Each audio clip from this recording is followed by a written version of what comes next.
আয় মালিক, আমার গায়ে আগুন দিচ্ছ কেন? ও আরে মালিক, আজকে আমাদেরকে নিয়ে কি করবে? আরে মালিক, একটু আস্তে ঘষো, আমার তো লাগছে। আরে মালিক, তুমি আমাদেরকে কৌটোর মধ্যে ঢুকাচ্ছ কেন?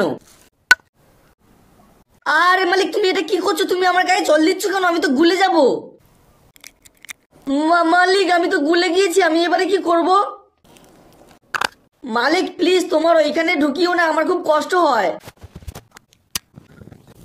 আরে এই বাচ্চারা, তোমরা কি দেখছো? তাড়াতাড়ি মালিকের জন্য একটি লাইক সাবস্ক্রাইব করে দাও। মালিক তো হেভি বুদ্ধি কাজে লাগিয়েছে। মালিক, আমি এখানে পড়ে আছি, তুমি তাড়াতাড়ি আমাকে তুলে নাও। মালিক, অনেক গরম পড়েছে, তুমি তাড়াতাড়ি আমাকে কেটে খেয়ে নাও। আরে মালিক, তুমি আমাকে কেটে ফেলে দিচ্ছ কেন? আরে ছুরি দিয়ে এইভাবে কাটছো, আমার লাগে না নাকি? আরে মালিক, তুমি তো আমাকে কেটে পুরো ফাটা ছায়ার মতো বানিয়ে দিলে গো। আরে মালিক, তুমি কি আমাকে উনুন পেয়েছো নাকি? তুমি আমার মধ্যে কাঠ ঢুকাচ্ছ কেন? আরে মালিক, তুমি আমার মধ্যে আগুন দিচ্ছ কেন? আমি তো পুড়ে যাব। আরে তোমরা কি দেখছো? মালিকের এই বুদ্ধির জন্য একটি লাইক করে দাও।